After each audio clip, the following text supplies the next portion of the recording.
Fair and Foul, a short horror story, written by Stories from the Attic, narrated by McConnell. The idea that God, if you were ever to meet him, would be wearing a t-shirt emblazoned with Albert Einstein's face might seem a little absurd. The idea that he would be standing, his beard flecked with crumbs and a large double shot of whiskey by his elbow, at a card table in a basement casino of some backstreet dive is stranger still. Yet, if you go to the ritzy 24-hour casino just off Oldham Street and ask for Doyle, he will swear black is white that this is exactly what happened to him years ago. The funny thing is, if you ever venture into the ritzy, stagger down those stained carpeted stairs and find him standing in his corner, if you ever spend, as I have, any great amount of time talking to the man, then in a strange way you'll come to believe him. He'll tell you how he met God, why he now does what he does, and if he gets down to the truth of the matter, will tell you things that will chill your blood. I first met Doyle one night around 6 years ago, when a friend, almost as a joke, decided that our first drink of the night should be at the ritzy. Though it half-heartedly calls itself a casino, and it is true that many a poor soul has whittled away his savings against the knife edge of the ritzy's games and challenges, to call this dim collection of card tables and roulette wheels, situated in something that looks like an oversized pool hall, a casino, is flattery of the worst kind. The ritzy was a basement bar turned into a casino by virtue of being the last refuge for souses, gambling addicts, and misfits who could no longer gain admission to the bigger and classier casinos in the area. It was a place best avoided by anyone not interested in losing money on a bad bet or blood in a brawl. To my friend, ritzy's seedy reputation was also its glamour and attraction. His idea of a hilarious prank was to tell me to meet him there, only to call me half an hour later to say that he and my other friends were in a bar across the street, and had all just been falling around laughing at the thought of me languishing in the smoky hovel that is the ritzy. Though, of course, for the first hour or so that I stood in the ritzy alone, I didn't know that. Having ordered my drink and watched the clock behind the bar crawl around for 40 minutes, I was disturbed from my quietly muttered cursing by an authoritative voice sounding from the corner of the room. "He's not coming," the voice declared to nobody in particular, as if the observation was the most natural and casual thing in the world. For a moment I wondered who the voice could be talking to. As I didn't know anyone there, I naturally assumed that the comment wasn't meant for me, until it was repeated. "You, at the bar there, waiting needlessly. Your mate, he's not coming. You should probably drink up and head off." I turned to see a slightly dishevelled and tired-looking man in a tattered, ancient-looking jacket watching me from the corner. Further into the corner, their face entirely shielded and hidden by the shadow, was a croupier. Only the bottom half of his genderless individual's body was lit by the overhanging light that illuminated the table, the face and head completely cut off by the point at which the light stopped. A perfect scimitar-like curve that erased the features and made this auditor of the bets appropriately faceless. Oddly, this observer seemed to be playing the role of furniture in the whole scenario. In the few seconds I had watched, it appeared as though he or she wasn't actually participating much in what the old man was doing, or, judging by the way they just stood there stock still, even paying attention to what was going on at all. I turned to look at the old man and threw him an expression that I hoped showed my confusion. "Your friend, Michael, the guy who used to be your roommate. He's not coming. You'll find him across the road in an hour at the Still Bar with a few other folks. I think he thinks he's funny." He made the final proclamation with a sigh that sounded like a mix of disappointment and resignation. I smiled, assuming that the old guy had been tipped off to my predicament by Michael, and, thanking him, asked the barman for my bill. "I wouldn't bother going yet, though," the old man added, not turning away from the table or the apparently headless croupier, and talking with his back to me as if through some mouth concealed under his battered trilby hat. "He won't be there for another 20 minutes. There's been an accident on the junction near Cross Street and his cab is being held up. I paid my bill and, lifting my jacket, walked over to join the old man at the card table, which I found wasn't actually being used for cards at all. Rather, the old man was simply slinging dice against the raised edge and watching them land over and over as the headless croupier, whose face, even at this range, could not be seen, presumably watched on. "You in touch with Michael, then?" I asked, walking round to the side of the table. In the few steps from the bar to the table I had constructed the entire narrative. Michael walking into the Ritzy earlier in the afternoon or the day before and giving the old man his number, slipping him a £20 note for helping him with the ruse. 20 quid that was then presumably handed to the croupier and spent on the casting of dice. "If you speak to him, you can tell him that this isn't the slightest bit funny. Is he on the phone now?" I asked, assuming that I might take the phone from him and shout my own admonishments down the phone to the hilarious Mr. Michael. "Nope," the old man replied, flinging the dice yet again and watching them roll back. "Never met this Michael. Don't even own a phone. I do know he's stuck in traffic, though. Like I said, there's been an accident. I just know things, that's all." As the dice came to rest, he winced and took a sharp intake of breath through his teeth. "Damn it," he added flatly. "Turns out your friend is going to be more like 50 minutes late.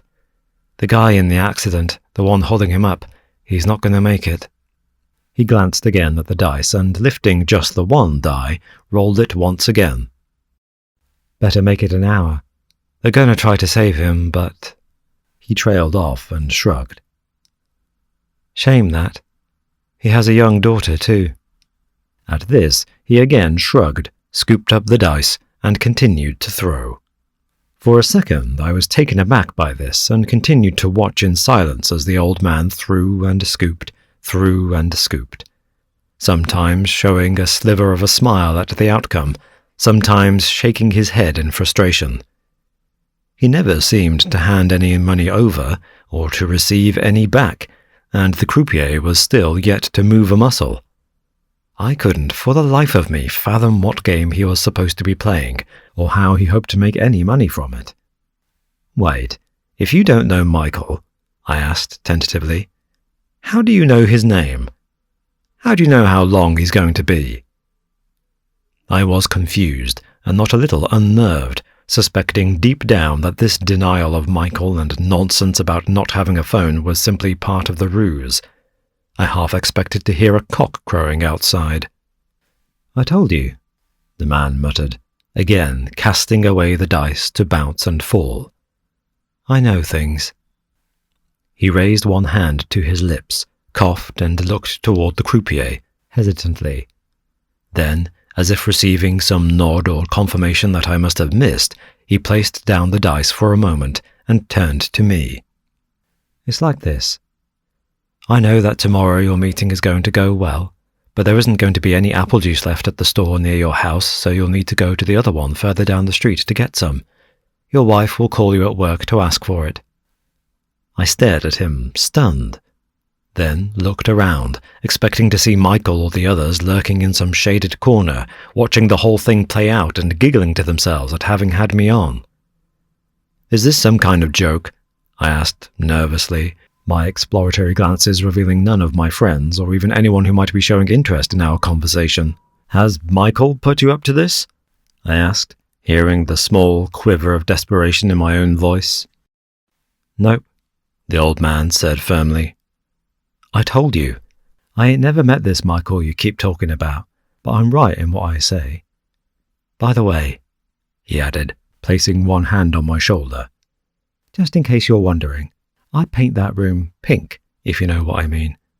He winked at this, and I instinctively shrank back. My wife, Jane, was 6 months pregnant at the time. Her main craving during pregnancy, but one that I hadn't told anyone else about, not even Michael, was apple juice.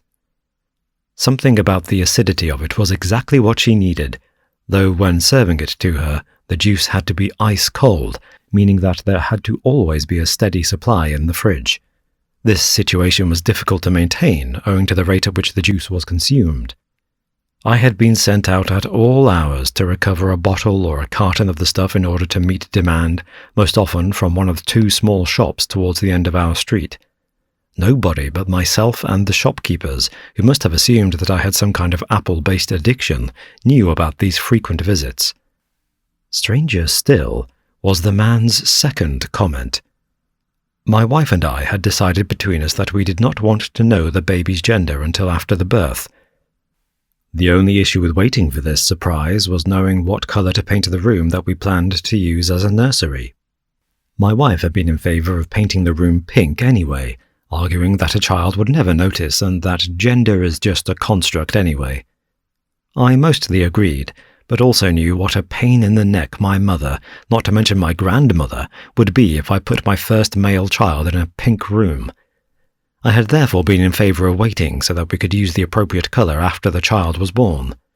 Now, this stranger was giving me advice on the matter in a way that seemed to indicate that he knew he was correct. I stared at this strangely prescient old man, and once again he winked. "How the hell do you know that?" "How the hell could you know that?" I asked, with not a little desperation in my own voice. The old man, finally turning to face me, grinned broadly. The smile was warm and friendly, and in some ways helped to reassure me that whatever the hell was going on, it wasn't meant to be malicious. "Sorry, looks like I've given you a bit of a start there. Tell you what," he said. "Since you've got to wait for your friend anyway, why don't you pull up a pew, grab yourself a drink, and I'll tell you all about it." He glanced over at the barman and held up 2 fingers to indicate an order for 2 of the same. "You can even buy me one if you're feeling a little generous. After all, I just saved you some money on blue paint." I nodded my tacit agreement and, still a little taken aback, lowered myself onto a stool by the table. If this strange little man was correct, then I supposed there was no point leaving just yet. I tried calling Michael and received no answer. So instead, I took Doyle up on his offer. He, in turn, did what he had promised and explained the whole thing. In fact, he explained more things than I had anticipated. "I suppose in some way the T-shirt was his idea of a joke," he began obtusely. "The Almighty's idea of sly humour." At first I didn't follow what he was getting at, but then he explained, in about as blunt a way as a man can when talking of such things, that one day, in this exact spot, he had met God. He also explained that during this meeting, God had been wearing an Albert Einstein T-shirt, which Doyle considered to be the Almighty's attempt at humour. He explained that below the image of Einstein, all wild hair and protruding tongue, was the physicist's famous maxim that God does not play dice.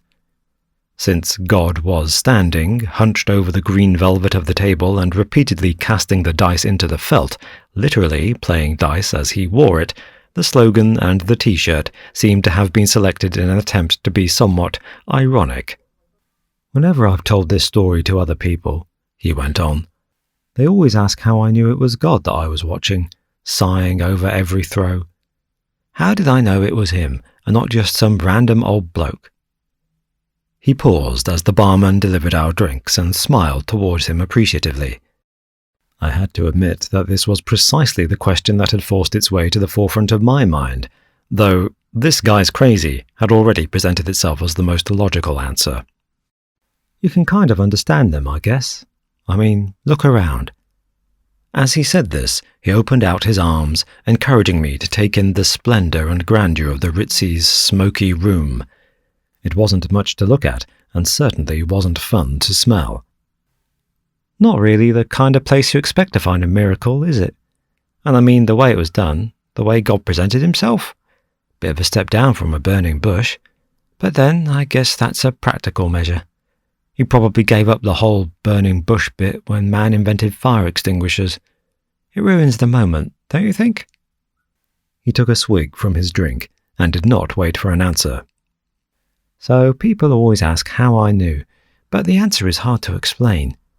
In one respect, it's because he told me.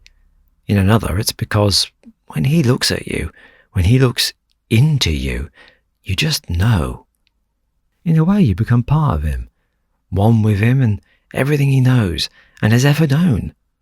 When God looks you in the eye, you can see precisely what is truth and what is garbage.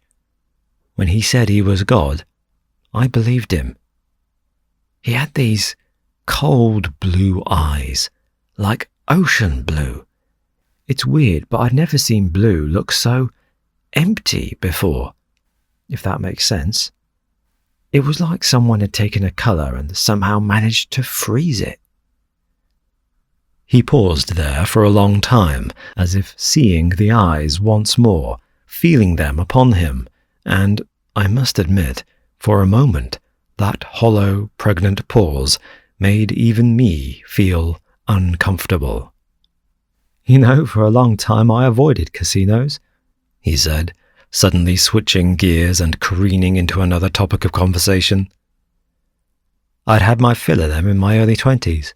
Still got the mangled, never quite healed thumbs to prove it, he said, holding up his hands and alluding to some scrape with debt collectors and their brutal methods of ensuring repayment that was never fully explained.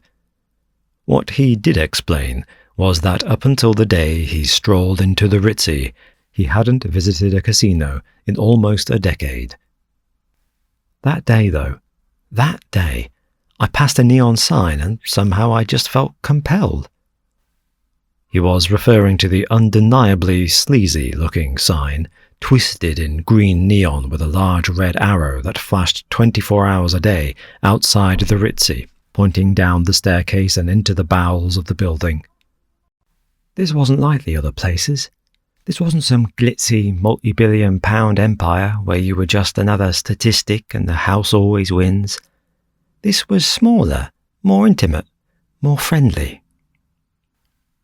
In reality, smaller and more intimate were adjectives used in place of seedy and more of a dive. So I walked in, Doyle went on. I looked around the place and I noticed all at once this man standing alone at a back table. The table had an attendant, but no chips, no possibility of actually winning anything, you see? Anyway, I tried to make sense of what the old boy was doing, just throwing the dice over and over, when he happened to glance over in my direction. His eye caught mine. I saw him, and he saw me. The next thing I knew, I was standing beside him, and he was introducing himself. The first thing he said was my name. Like, he just came out with it, like he'd known me for years. Like he'd always known me. "Hello, Doyle," he said. Now, obviously, I was taken aback by this, and I started to ask him, "How do you know my—" But he interrupted and just said, "Because I'm God." He just came out and said it. Simple as that. No fanfare, no chorus of angels or seraphim lifting a fiery chariot. Just, I am God. It was the most truthful thing I ever heard. It was so true, so inarguably a fact, that it felt solid, like it had weight to it, you know? Here, Doyle paused, his mouth hanging a little open as he stared into the middle distance, as if seeing the whole thing played out on a screen before him. The man's words, though spoken, had the dead, leaden finality of words etched in stone. There was no arguing with the statement, somehow, when he said it. There was no argument at all. He repeated, "It was the most truthful thing I had ever heard." I just stood there, my mouth wide open, trying to force my head to catch up with what I'd just heard. Doyle said that this man, claiming to be God, then told him exactly what he was doing there and why he chose to play with the dice. This, what I'm doing right here, is necessary. It's for your benefit down here. You see, whilst you're on Earth, you lot have your free will. You get to decide what's going to happen next in every single aspect of life that you control. Every day you make hundreds, if not thousands, of tiny decisions that dictate the course of your life. But everything else, Everything from what direction a leaf is going to grow to exactly how many snowflakes are going to fall on Vancouver on May the 2nd is decided by someone else, some divine decision maker. That would be yours truly. Obviously, said Doyle. I thought I was going mad. Here I was, just having a chinwag with God Almighty in some grubby little casino, but he just kept talking, and I was mesmerized. So then he lifts the dice off the table and says, You think that God decides all of those things, that I am the one making those choices. Thing is, I don't. If I decide every little detail, make all of the decisions about whether that falling tile will kill the old man or crash an inch to the left, or whether that earthquake will be just a tremor or something that flattens an entire city, then I will tend toward my own moods or prejudices, my own whims. That would not be fair or just. I do not decide those things. I leave those to chance. Every single decision numbered in figures your mind could never understand, let alone count to, during 1,000 lifetimes, I decided like this. Then he just threw the dice, made a note of the number, and a decision was made. Then he started asking questions before each throw. Will Jack Burton ever walk again after that fall? Turns out no. Will Mr. and Mrs. Winston's unborn child survive to full term? Then he just threw the dice, sucked the air in through his teeth, and shrugged. Fate can be cruel, huh? Now, obviously, this was a lot to take in, and God seemed to sense from me a flicker of doubt. He smiled, this sly, awful smile. Let's test it on Gramps over there, he said, and he pointed to some old bloke sitting at one of the other tables. Gramps has a hereditary heart condition. He's lived with it most of his life, and knows that in theory it'll probably be that kills him. What do you reckon, Doyle? Is today the day? He lifted up the dice in his knuckly, sinewed hand, stared past me, and then flung them, without even looking onto the table. I swear I heard them bounce, and the sound they made was awful, like a dull thud. They were small plastic dice, but the sound was as if someone had dropped a bowling ball onto the centre of the table. I stared at the dice. 2 1s. There was a crash behind me, and before I even turned, I knew that Gramps had fallen from his chair, clutching his chest. Today was indeed going to be the day. A small crowd huddled around him, obviously, and an ambulance was called, but it was no good. He died almost instantly. There was nothing I could do, so instead I continued my conversation as the staff and other patrons rushed around, and God watched on, unmoved and uncaring, having absolved himself of all responsibility, blaming chance and fate for what had become of one of his children. I can't believe you just did that, I protested. Just to prove a point? I shouted at him, but again he shrugged and regarded me with those cold blue eyes. I didn't, he replied. Fate did. It might not be sweetness and roses, but it's fair. If he'd lived and nothing had happened, you wouldn't be complaining. You'd have just carried on with your day. It's only when things go wrong that you shout about how unjust everything is. But it isn't. It is just. Completely chaotic and random, every single decision, every possibility reduced to a binary opposition. Will it happen or won't it? Yes or no? It's important that you learn the ideas of fairness and justice whilst you're here. I was still looking over at Gramps, his mouth wide open, body sprawled on the floor, and a wet patch across his groin. It was not a dignified way to go, and despite what this stranger was telling me, it didn't seem right. But look at him, I said. That's not right. To just end a life on the flip of a coin or the roll of a die. It's irresponsible. It's cruel. I wish I hadn't said that. Something about that word made his face change, from the blank, cool serenity and matter-of-fact manner he had shown earlier to a quiet, seething rage. His face crumpled on itself like a sheet of paper crunched into a ball, and for a moment I thought he was going to shout and explode in a fit of temper. But instead he broke into a smile. "Cruel," he said softly. "This is fate. It's a chance, and although the results might sting, every single one of them here is fair. This is not cruel. But I am." He said these last 3 words with an almost stabbing vitriol. "I make this world fair. Make it seem that there is justice, that the good will win out in the end, and that you will be judged fairly when you pass to the other side. You won't. I listen to these priests and bishops preaching about how if you live a good life you will get your reward in heaven, that God will judge every soul and the good will have a place in paradise. You won't. There is no heaven, no paradise to go to. What there is, after this place, is pain, unending, unimaginable pain. Your time on earth is preparatory. You're here to learn what joy and happiness and freedom feel like, to learn about love and friendship, and most of all, about fairness and justice. You learn about these things so that it will hurt so much more when they are taken away. Who are you going to complain to? Where will be your appeal when you cross to the other side and find only me in the void waiting for you, waiting to keep you in agony for all eternity? You learn all the good things here so that you can have them as a contrast, so that you can really feel the emotional, psychological and physical pain.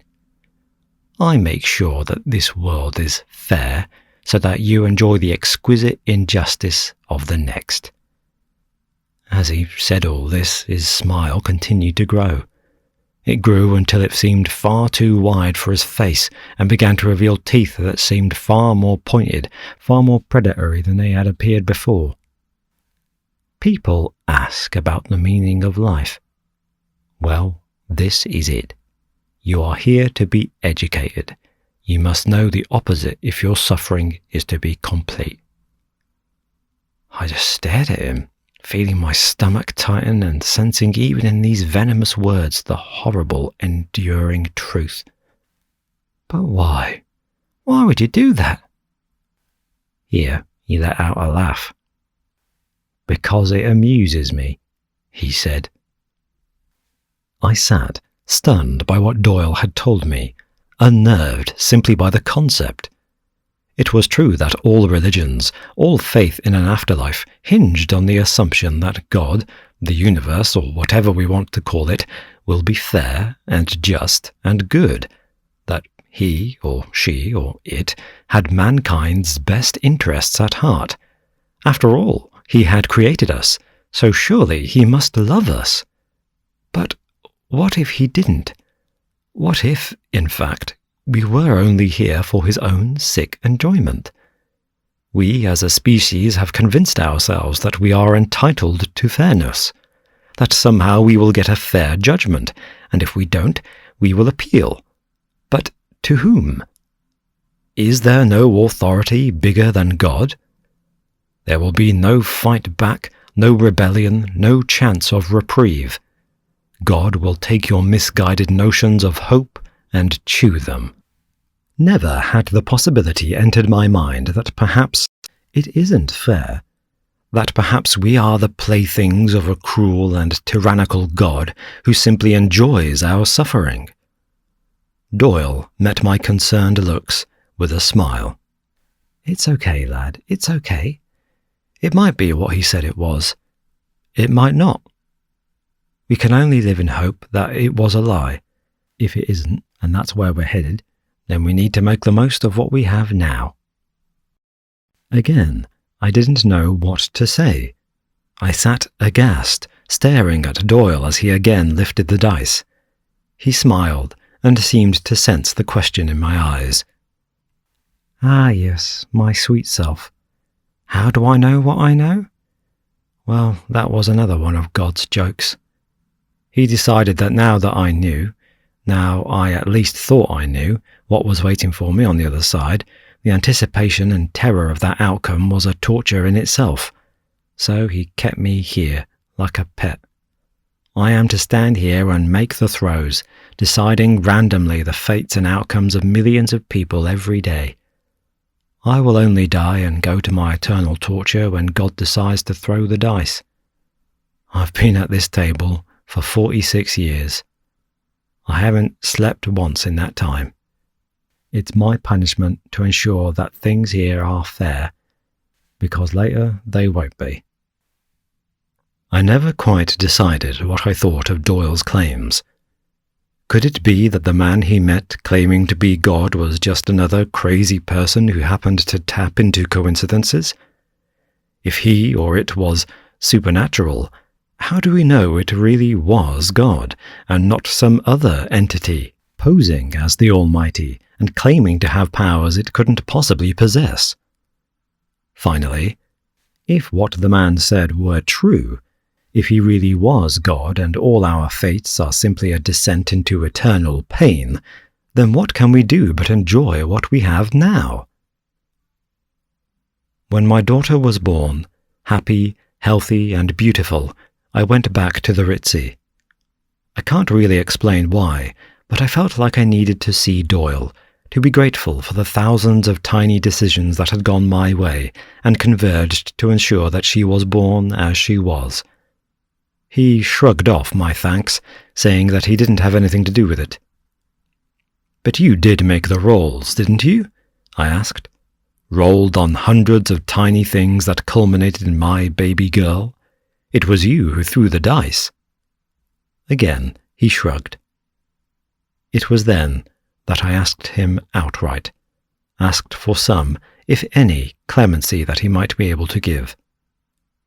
"Please," I begged. "She's everything to me, and I know that every day there are thousands of random circumstances, millions of chance happenings that could take her from me and send her to that other place. Please, please, if you can, throw well. Just try to throw well." At this, Doyle turned and again smiled. "You know I can't make any guarantees," he said softly. "But you know, I didn't stop going to the casinos because those Neanderthals broke my thumbs. I stopped because I made a shed load of money throwing dice. I didn't need to go anymore. Who knew that broken thumbs could help you develop a technique in your throwing, eh? Help you throw with more accuracy, and maybe game the system just a little." I stared at his gnarled hands and watched in silence as he threw a pair of sixes, then another. "I don't know if what you're saying is true, Doyle," I said. "I don't know if you can put the odds in my favor, but thank you for trying to comfort me, for at least giving me hope." He smiled with a beaming, benevolent warmth that I would, in the past, have said was almost godlike. "I can't guarantee anything, but I'll try. I promise I'll try." He nodded, before adding quietly, "I can't say fairer than that." This has been Fair and Foul, a short horror story, written by Stories from the Attic, narrated by Robin McConnell. Copyright 2021 by Michael Vandervoort. Production copyright by Michael Vandervoort.